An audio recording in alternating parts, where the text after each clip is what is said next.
இந்த எப்ராயிம் வாசலினுடைய இன்னொரு பெயராகிய அப்பம் சுடுகிற வீதி என்பதை எரேமியா 37வது அதிகாரம் 21வது வசனத்தில் நம்ம பார்க்கின்றோம். அப்பொழுது எரேமியாவை காவற் சாலையின் முற்றத்திலே காக்கவும், நகரத்திலே அப்பம் இருக்கும் மட்டும் அப்பம் சுடுகிறவர்களின் வீதியிலே தினம் ஒரு அப்பத்தை அவனுக்கு வாங்கி கொடுக்கவும் கட்டளையிட்டான். அப்படியே எரேமியா காவற் சாலையின் முற்றத்திலே இருந்தான். எனவே இந்த இஸ்ரவேல் ஜனங்கள் தேவனுக்கு விரோதமாக பாவம் செய்தபடியினாலே அவர்கள் சிறைப்பட்டு போகின்றார்கள். அந்த காலகட்டத்திலே எரேமியாவை மாத்திரம் அங்கே விட்டு வைக்கின்றாங்க. அந்த ராஜா என்ன கட்டளை கொடுக்கிறாருன்னா, இந்த எரேமியாவை இந்த நகரத்திலே அந்த அப்பம் சுடுகிறவர்களுடைய வீதியிலே உள்ள அந்த காவற் சாலையிலே எரேமியா வைக்கப்பட வேண்டும். அவனுக்கு ஒவ்வொரு நாளும் ஒரு அப்பம் கொடுக்கப்பட வேண்டும் என்று சொல்லி நாம் பார்க்கின்றோம்.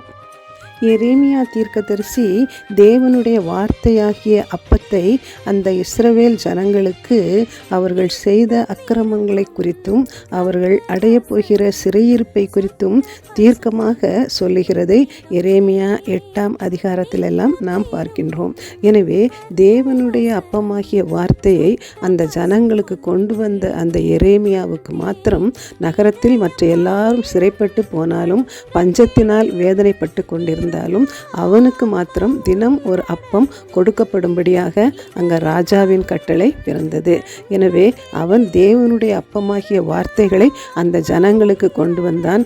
அதன் பலனாக எரேமியாவுக்கு அங்கே அப்பம் கடைசி வரைக்கும் கொடுக்கப்படுகிறதை நாம் பார்க்கின்றோம். அப்பம் சுடுகிறவர்களின் வீதி அல்லது இந்த எப்ராயிம் வாசல். எப்ராயிம் என்பதற்கு இரட்டிப்பான பங்கு என்ற ஒரு பொருள் இருக்கின்றது.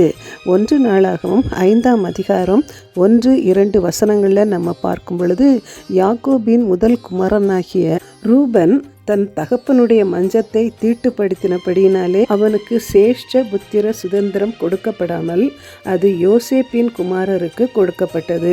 யோசேப்பின் குமாரர் எப்ராயிம் மனாசே என்பவர்களிலே தொடர்ந்து நாம் பார்க்கும் பொழுது அங்கே எப்ராயிமுடைய பெயர் மாத்திரமே தொடர்ந்து இஸ்ரவேலருக்கு அடையாளமாக இந்த 10 கோத்திரங்களுக்கு முதன்மையான பெயராக அந்த எப்ராயிம் இருந்தது.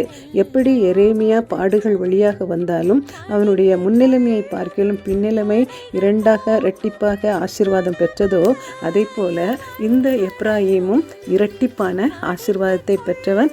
அந்த வாசல் எப்ராயிம் வாசல் என்று அழைக்கப்பட்டது. நம்முடைய ஆவிக்குரிய ஜீவியத்திலேயும் பாடுகள் வழியாக நாம் கடந்து சென்றாலும் தேவன் நம்முடைய முன்னிலைமையை பார்க்கலும் பின்னிலைமையை ஆசீர்வதிக்கிறவராக இரட்டிப்பான நன்மையை தருகிறவராக இருக்கின்றார்.